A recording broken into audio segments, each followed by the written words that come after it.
Well, do you know something? The time has come. I cannot wait. Here we go. In 10, 9, 8, 7, 6, 5, 4, 3, 2, 1. Let's do it!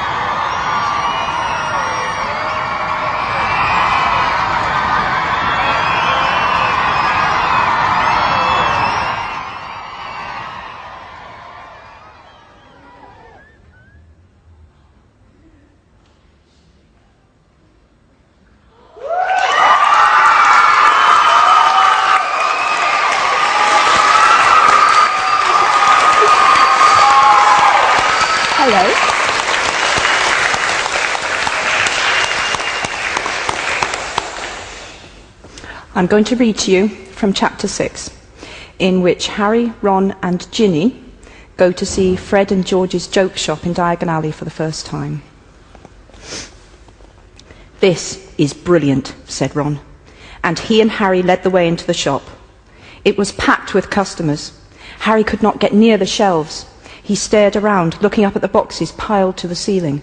Here were the skiving snack boxes that the twins had perfected during their last unfinished year at Hogwarts. Harry noticed that the nosebleed nugget was the most popular, with only one battered box left on the shelf.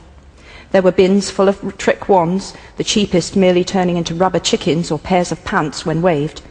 The most expensive beating the unwary user around the head and neck. Boxes of quills, which came in self-inking, spell-checking and smart answer varieties. A space cleared in the crowd, and Harry pushed his way towards the counter, where a gaggle of delighted 10-year-olds was watching a tiny little wooden man slowly ascending the steps to a real set of gallows, both perched on a box that read, "Reusable hangman, spell it or he'll swing." Patented daydream charms? Hermione had managed to squeeze through to a large display near the counter and was reading the information on the back of a box, bearing a highly coloured picture of a handsome youth and a swooning girl who was standing on the deck of a pirate ship. One simple incantation and you will enter a top-quality, highly realistic 30-minute daydream, easy to fit into the average school lesson and virtually undetectable. Side effects include vacant expression and minor drooling. Not for sale to under 16s. "You know," said Hermione, looking up at Harry, "that really is extraordinary magic." "For that, Hermione," said a voice behind them, "you can have one for free." A beaming Fred stood before them, wearing a set of magenta robes that clashed magnificently with his flaming hair. "How are you, Harry?" They shook hands. "Come on, I'll give you a tour." Harry followed Fred towards the back of the shop, where he saw a stand of card and rope tricks. "Muggle magic tricks," said Fred happily, pointing them out, "for freaks like Dad, you know, who love Muggle stuff. It's not a big earner, but we do fairly steady business. They're great novelties. Oh, here's George." Fred's twins shook Harry's hand energetically. "Giving him the tour? Come through to the back, Harry, that's where we're making the real money. Pocket anything, you, and you'll pay in more than galleons," he added warningly to a small boy who hastily whipped his hand out of the tub labelled "Edible Dark Marks. They'll make anyone sick." George pushed back a curtain beside the Muggle tricks, and Harry saw a darker, less crowded room. The packaging on the products lining these shelves was more subdued. "We've just developed this more serious line," said Fred. "Funny how it happened. You wouldn't believe how many people, even people who work at the Ministry, can't do a decent shield charm," said George. "Of course, they didn't have you teaching them, Harry." "That's right. Well, we thought shield hats were a bit of a laugh, you know, challenge your mate to jinx you while wearing it and watch his face when the jinx just bounces off. But the Ministry bought 500 for all its support staff, and we're still getting massive orders. So we've expanded into a range of shield cloaks, shield gloves. I mean, they wouldn't help much against the unforgivable curses, but for minor to moderate hexes or jinxes. And then we thought we'd get into the whole area of defence against the dark arts, because it's such a good money spinner," continued George enthusiastically. "This is cool. Look, instant darkness powder. We're importing it from Peru. Handy if you want to make a quick escape. And our decoy detonators are just walking off the shelves. Look," said Fred.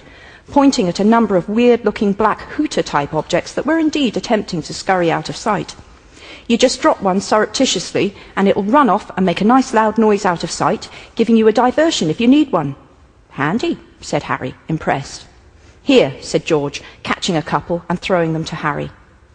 A young witch with short blonde hair poked her head around the curtain. Harry saw that she, too, was wearing magenta staff robes.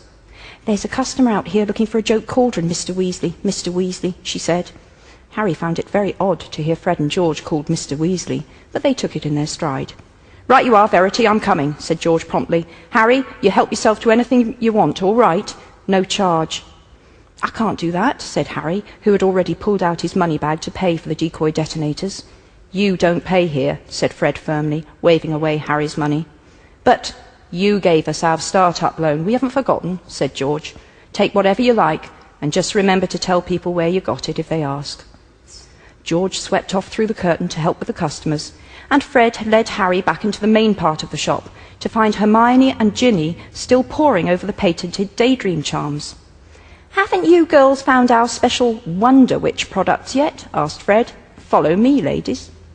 Near the window was an array of violently pink products, around which a cluster of excited girls was giggling enthusiastically. Hermione and Ginny both hung back, looking wary. There you go, said Fred proudly. Best range of love potions you'll find anywhere. Ginny raised an eyebrow sceptically. Do they work? Certainly they work, for up to 24 hours at a time, depending on the weight of the boy in question and the attractiveness of the girl, said George, reappearing suddenly at their side. But we're not selling them to our sister, he added, becoming suddenly stern. Not when she's already got about 5 boys on the go from whatever you've heard from Ron is a big fat lie, said Ginny calmly, leaning towards a small pink pot. What's this? Guaranteed 10-second pimple vanisher, said Fred. Excellent on everything from boils to blackheads. But don't change the subject. Are you, or are you not, currently going out with a boy called Dean Thomas? Yes, I am, said Ginny. And last time I looked, he was definitely 1 boy, not 5. What are those? She was pointing at a number of round balls of fluff in shades of pink and purple, all rolling around the bottom of a cage and emitting high-pitched squeaks. Pygmy puffs, said George. Miniature puffskins, we can't breed them fast enough. So what about Michael Corner? I dumped him, he was a bad loser, said Ginny, putting a finger through the bars of the cage and watching the pygmy puffs crowd around it. They're really cute.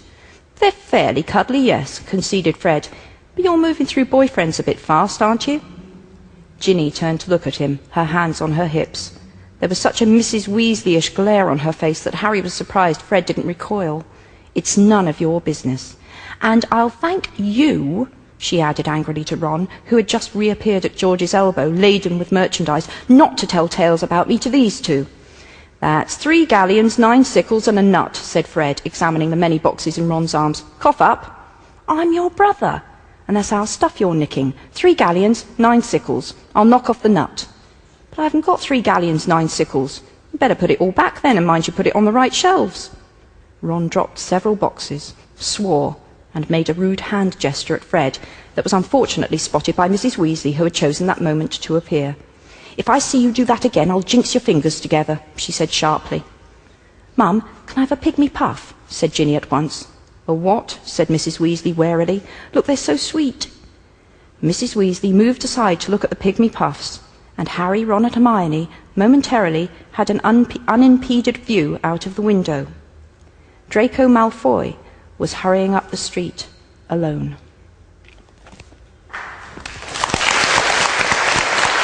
Thank you very much. Thank you.